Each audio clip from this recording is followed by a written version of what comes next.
그 사람들은 맛이 좋은 식당을 다 기억합니다. 그냥 맛이 좋은 것이 아니라 정말로 그 식당의 음식이 맛이 있으면은 그 식당에서 밥을 먹기 위하여 예약을 하게 됩니다. 정말 좋고 맛있는 식당은 예약하기도 정말로 힘이 듭니다. 근데 어떤 식당은 예약을 받지 않는 맛있는 식당도 있습니다.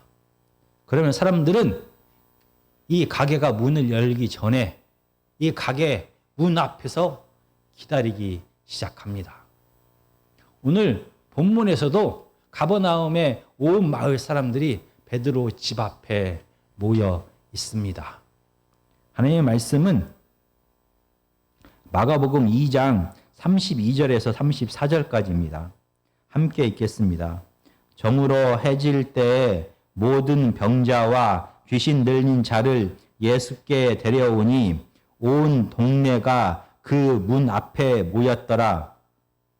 예수께서 각종 병이 든 많은 사람을 고치시며 많은 귀신을 내쫓으시되 귀신이 자기를 알므로 그 말하는 것을 허락하지 아니하시니라. 이 가버나움에 있는 온 동네 사람들이 베드로의 집 앞으로 모여들기 시작합니다. 왜 이 사람들은 베드로의 집 앞으로 모이는 것입니까? 바로 그 전날 이 마을 사람들은 회당에서 예수님을 만나게 됩니다. 회당에서 예수님은 하나님의 나라를 선포했습니다. 말로만 하나님의 통치가 시작되었다라고 말한 것이 아니라 하나님의 대적인 이 세상의 세력을 잡고 있는 마귀의 종인 귀신을 내어 쫓았습니다. 귀신 들려 고통당하는 한 사람을 고치심을 통하여 그 안에 있는 귀신이 예수님을 보고 도망감을 통하여 하나님의 통치가 시작되었다라는 것을 증명하셨습니다. 거기에 더해서 베드로의 장모의 열병을 고치셨습니다. 당시에 쓰러져 누워 있을 정도의 열병이 걸렸다라는 것은 하나님께 심판을 받았거나 마귀에게 사로잡혔다라는 증거가 되는 것입니다. 정말 예수님께서는 이 베드로의 장모의 몸에 손을 얹으셨습니다. 예수 그리스도의 권세로 인하여 이 귀신은, 이 열병은 이 여자에서 떠나게 됩니다. 이 소식이 베드로의 집에서 베드로의 옆집으로, 그 옆집으로 소문이 다 퍼져나기 시작했습니다. 온 동네 사람들이 이 소식을 다 듣게 되었습니다. 그래서 이 마을 사람들은 자기의 병든 가족과 친구들을 데리고 예수님 앞으로 나아왔습니다. 이 마을 사람들은 귀신 들려 고통당하는 자기의 가족과 친구들을 바로 예수님이 계신 집 앞으로 데리고 왔습니다. 정말 예수님께서는 이 모든 병든 자들을 다 고쳐주셨습니다. 예수님께서는 이 귀신 들린 자들을 귀신에서 다 쫓아내심을 통하여 그들에게 평안을 허락하셨습니다. 귀신 들린 한 사람에게서 시작되었습니다. 병든 장모 한 사람에게서 시작되었습니다. 그러나 이 마을 전체가 예수 그리스도를 통하여 온전한 화평을 맛보게 된 것입니다. 베드로의 집 앞에는 하나님의 임재와 통치를 통한 화평이 가득했습니다. 그런데 오늘 본문은 이상한 이야기를 하고 있습니다. 34절입니다. 예수께서 각종 병이 든 많은 사람을 고치시며 많은 귀신을 내쫓으시되 귀신이 자기를 알므로 그 말하는 것을 허락하지 아니하시니라. 귀신 들린 사람을 내어쫓는 과정에서 이 귀신은 예수님 앞에서 벌벌 떨게 됩니다. 그리고 이 귀신은 예수님이 누구인지 정체를 두려움 가운데 밝히기 시작합니다. 그러자 잠잠하라라고 예수님은 명령하십니다. 사실은 어제 회당에서도 마찬가지였습니다. 마가복음 1장 24절과 25절입니다. 나사렛 예수여, 우리가 당신과 무슨 상관이 있나이까? 우리를 멸하러 왔나이까? 나는 당신이 누구인 줄 아노니 하나님의 거룩한 자니이다. 예수께서 꾸짖어 이르시되 잠잠하고 그 사람에게서 나오라 하시니. 회당에서도 귀신 들린 자가 두려움 가운데, 절망 가운데 소리를 지르기 시작합니다. 예수님은 바로 하나님의 거룩한 자, 하나님의 보내신 하나님의 아들이라는 소리를 하기 시작합니다. 그러자 예수님은 잠잠하라고 그 입을 막으셨습니다. 마가복음 3장 11절과 12절을 다시 한번 보시겠습니다. 더러운 귀신들도 어느 때든지 예수를 보면 그 앞에 엎드려 부르짖어 이르되 당신은 하나님의 아들이니이다 하니 예수께서 자기를 나타내지 말라고 많이 경고하시니라. 왜 예수님께서는 귀신들이 예수님의 정체를 드러낼 때마다 이렇게 그들을 향하여 침묵하도록 명령하시는 것입니까? 사실 마가복음은 바로 예수님의 침묵의 명령에 대해서 계속해서 기록하고 있습니다. 귀신들에게 오늘 본문에서 나온 것처럼 그 입을 다물라라고 명령하셨습니다. 그리고 예수님께서 기적을 베푼 자들에게, 치료받은 자들에게 예수님께서 하신 일을 이야기하지 말라라고 명령하십니다. 우리가 가장 가까운 본문인 1장 42절부터 44절까지를 제가 읽어보겠습니다. 곧 나병이 그 사람에게서 떠나가고 깨끗하여 진지라. 곧 보내시며 엄히 경고하사 이르시되 삼가 아무 말도 하지 말고, 삼가 아무에게 아무 말도 하지 말고. 이 기적으로, 예수님의 능력으로 나병 환자가 고침을 받았습니다. 이 기적을 체험한 나병 환자에게 예수님께서 하신 이 기적의 능력을 아무에게도 말하지 말라라고 명령하십니다. 귀신에게 명령을 했습니다. 기적을 체험한 병자에게 예수님께서 하신 일을 아무에게도 말하지 말라라고 명령했습니다. 그리고 심지어는 예수님의 제자들에게도 예수님이 누구인지를 말하지 말라라고 예수님은 명령하십니다. 마가복음 8장 27절부터 제가 읽어보겠습니다. 예수와 제자들이 빌립보 가이사랴 여러 마을로 나가실새 길에서 제자들에게 물어 이르시되 사람들이 나를 누구라고 하느냐? 제자들이 여짜와 이르되 침례 요한이라 하고 더러는 엘리야 더러는 선지자 중에 하나이다. 또 물으시되 너희는 나를 누구라 하느냐? 베드로가 대답하여 이르되 주는 그리스도시니이다 하매 이에 자기의 일을 아무에게도 말하지 말라 경고하시고,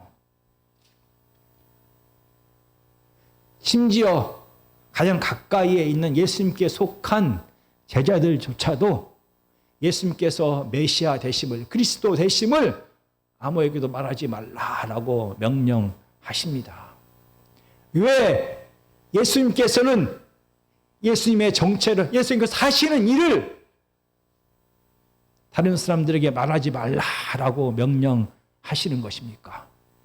물론 이 귀신과 관련하여 명령하신 것과 기적을 체험한 자들과 제자들에게 하시는 각각의 명령을 따로 자세히 보아야만 합니다. 그러나 공통적으로 우리가 알 수 있는 한 가지는 예수님께서 예수님의 정체성과 예수님의 메시아 되심과 예수님의 기적의 능력을 침묵하도록 하신 가장 큰 이유는 사람들이 예수님을 오해하기 때문입니다.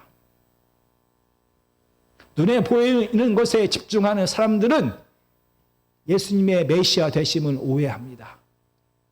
예수님께서 이 땅에 오셔서 실질적으로 하신 사역과 그들이 기대했던 메시아의 사역은 달랐습니다. 그래서 사람들은 온전하게 예수 그리스도를, 예수님께서 메시아 되심을 이해하지는 못했습니다. 그래서 마가복음은 이렇게 두 종류의 사람들에 대하여 이야기합니다. 내부자들과 외부자들이 있다라고 말합니다. 예수님께 속한 내부자들과 예수님 밖에 있는 외부자들이 있다라고 말합니다. 외부자들은 눈에 보이는 것에 집중합니다. 외부자들은 죄에 집중하는 것이 아니라 죄의 결과 이 땅에 임한 고통과 질병과 아픔과 가난과 그들의 외로움에 집중합니다. 이 문제를 해결하기를 원합니다. 외부자들은 하나님께서 그들에게 주신 율법의 형식에 집중합니다. 그들은 하나님께서 율법을 주신 하나님의 뜻이 아닌 겉으로 나타나는 형식에 집중하게 됩니다. 이 외부자들은 하나님의 뜻이 아니라, 보이지 않는 하나님이 아니라 보이는 사람의 전통에 집중하게 됩니다. 그래서 외부자들은 빵을 구하는 자들로 마가복음은 표현합니다. 마가복음에서 외부자들은 기적을 갈구하는 자로 외부자들을 표현합니다. 외부자들은 사람의 전통에 집중하는 자이고 율법의 형식에 집중하는 자다라고 말합니다. 그래서 예수님이 정말 누구인지를 온전히 이해하지 못하는 자를 외부자라고 말합니다. 마가복음은 이 내부자, 예수님께 속한 내부자와 예수님 밖에 있는 외부자를 사람들의 눈에 보이는 다른 이미지로 표현합니다. 바로 예수님께서 계신 집 안에 있는 자와 예수님이 계신 집 안에 있지 아니하고 집 밖에 있는 자로 기록하고 있습니다. 외부자는 예수님이 계신 집 안에 있지 아니하고 집 밖에 있는 자로서 눈에 보이는 인간의 전통을 중요하게 생각하고 율법의 형식에 얽매이는 자이고 눈에 보이는 이 고통의 문제를 해결하기를 원하는 빵을 구하는 자이고 기적을 바라는 자다라고 마가복음은 계속해서 말하고 있습니다. 오늘 본문인 마가복음 1장 33절을 다시 한번 보시겠습니다. 온 동네가 그 문 앞에 모였더라. 가버나움에 있는 많은 온 동네 사람들은 예수님이 계신 집 안으로 들어간 것이 아니라 문 밖에 모여 있다라고 기록합니다. 마가는 이 가버나움에 있는 사람들이 예수님 밖에 있는 사람이다라는 것을 은근하게 은연중에 보여주고 있습니다. 왜 그들은 외부자, 예수님께 속하지 아니하는 자, 예수님을 온전히 이해하지 못하는 자, 그들은 율법의 형식에 얽매인 자, 사람의 전통에 집중하는 외부자인 것입니까? 왜 가버나움 사람들이 집 안에 있지 못하고 집 밖에 있는 외부자로 마가는 기록하고 있는 것입니까? 오늘 32절 말씀을 우리가 다시 한번 자세히 보겠습니다. 저물어 해 질 때에 모든 병자와 귀신 들린 자를 예수께 데려오니 사람들은 저물기까지 해가 질 때까지 기다렸습니다. 왜 그들은 해가 지기를 기다린 것입니까? 그들의 가족이, 그들의 친구가 귀신에 사로잡혀서 그리고 고통 중에 각종 질병으로 고통하고 있는데 왜 해가 질 때까지 그들은 기다리고 있는 것입니까? 왜냐하면 안식일이기 때문입니다. 안식일에는 이스라엘 백성들은 아무 일도 하지 않았습니다. 일을 하지 않았을 뿐만이 아니라 오락을 금하고 불도 피우지 아니하고 걸어 다니지도 아니하고 잡담도 하지 아니하고 오직 하나님을 찬양하고 하나님께만 예배 드리는 날이 안식일이다라고 생각했습니다. 이런 그들에게 예수님께서는 회당에서 진짜 안식일이 무엇인지를 눈으로 보여주셨습니다. 안식일은 하나님께서 세상의 창조를 완성하신 날이고 하나님이 임재하여 통치하기 시작하신 날이 안식일입니다. 그래서 안식일은 하나님의 창조의 능력으로, 하나님의 능력으로 이 죄악과 무질서가 사라지는 날입니다. 하나님의 창조의 능력으로 죄와 무질서를 무찌르신 날입니다. 그 결과 죄와 무질서의 영향 아래에 있던 고통과 질병과 아픔과 모든 고통은, 아픔은, 외로움은 자연스럽게 사라지게 됩니다. 거기에 더해서 하나님의 임재와 통치를 통하여 생명의 풍성함을 맛보는 날이 바로 안식일입니다. 단순하게 일을 하지 않는 날이 아니라 이 죄의 문제를 해결하고 하나님이 임재하여 통치함을 통하여 평화를, 안식을 맛보는 날이 안식일입니다. 일하지 않는 것이 전부다라고 생각하는 유대인들을 향하여 예수님께서는 안식일에 회당에서 이 귀신을 내어 쫓습니다. 그래서 그들에게 하나님의 임재와 통치를 통하여 한 영혼이 구원받는, 한 영혼이 안식을 누리는 것을 눈으로 보게 했습니다. 그러나 이 가버나움 사람들은 여전히 눈에 보이는 것에 집중합니다. 여전히 눈에 보이는 전통에 집중합니다. 그들은 눈에 보이는 죄의 결과, 나타난 이 고통의 문제에만 집중하고 있는 자들입니다. 그래서 고통당하는 내 이웃이 있음에도 불구하고 그들이 죄와 그 결과 찾아온 모든 영향으로, 질병으로, 귀신에 사로잡혀 고통당하고 있음에도 불구하고 그들은 눈에 보이는 자기가 지금까지 집착했던 인간의 전통에 매여 있습니다. 기다리고 또 기다립니다.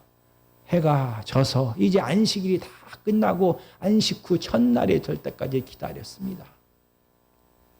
여전히 안식일에 하나님께서 하나님의 능력을 통하여 예수님께서는 안식일이 무엇인지를, 하나님의 뜻이 무엇인지를 보여주었지만 눈이 어두워서 여전히 눈에 보이는 것에 집착하고 있는 이 가버나움 사람들에게 예수 그리스도가 누구인지, 예수 그리스도의 메시아됨이 무엇인지를 귀신이 아무리 이야기해도 그들은 오해하게 되는 것입니다. 그들은 여전히 외부인으로서 이 고통의 문제를 해결하는 자, 기적을 행하는 자, 빵을 주는 자로 예수님을 오해할 수밖에 없는 것입니다. 예수님께서 이 땅에 메시아로 오셨습니다.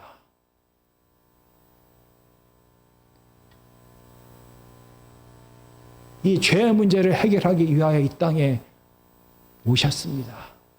예수님께서 침례를 받고 물에서 올라오실 때 하나님께서 예수님을 향하여 이는 내 사랑하는 아들이다 라고 다시 한번 선포하십니다. 예수 그리스도의 사명이 무엇인지를 다시 한번 하나님은 확인하신 것입니다. 침례를 받음을 통하여 온 세상의 죄를 공식적으로 다 짊어지게 되자 예수 그리스도의 사명이 바로 이 죄의 문제를 해결하는 것이다라는 것을 이는 내 사랑하는 아들이다라는 선포를 통하여 다시 한번 확인시켜 주셨습니다. 예수 그리스도의 사명은, 메시아의 사명은 이 죄의 문제를 해결하는 것입니다. 이 죄의 짐을 대신 짊어지는 것입니다. 그 결과 예수 그리스도의 사명은, 메시아의 사명은 이 십자가의 죽음과 고난과 자연스럽게 연결이 될 수밖에 없습니다. 죄의 영향과 결과로 찾아온 겉으로 드러난 눈에 보이는 이 고통의 문제를 해결하는 기적의 능력자로, 빵을 공급하는 자로 이 세상에 오신 것이 아니라 이 죄의 문제를 근원적으로 해결하기 위하여 예수님은 오셨던 것입니다. 그러나 사람들은 외부자이기 때문에 예수님 안으로 들어가지 않은 사람들은 예수님을 온전히 이해할 수가 없었습니다. 하나님께 주신 말씀을 온전히 이해할 수가 없었습니다. 그 결과 그들은 눈에 보이는 기적을 바라고 눈에 보이는 빵만을 구하는 자가 된 것입니다. 예수 그리스도의 사역, 예수 그리스도가 누구인지를 이해하기 위해서는 바로 이 십자가의 사건을 경험해야만, 그 이후에 예수님 안에 속했다라고 말하는 내부자라고 말하는 제자들조차도 예수 그리스도의 십자가의 죽으심과 부활을 경험한 이후에야 예수 그리스도의 사명이 무엇인지, 예수 그리스도가 이 땅에 왜 오셨는지를 그때야 이해할 수 있게 된 것입니다. 그리고 더 솔직히 말하면 제자들이 예수 그리스도의 사명이 무엇인지, 왜 십자가에 져야만 하는지를 이해할 수 있을 때는 예수님처럼 그들이 십자가를 지고 따라갈 때, 이 고난에 참여하게 될 때만 그들은 예수님이 누구인지를 온전히 이해할 수가 있게 된 것입니다.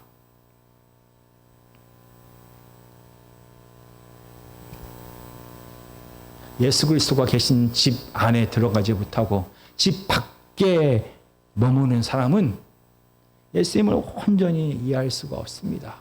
예수 그리스도의 사역도 온전히 이해할 수가 없습니다. 예수 그리스도를 온전히 따라갈 수도 없습니다.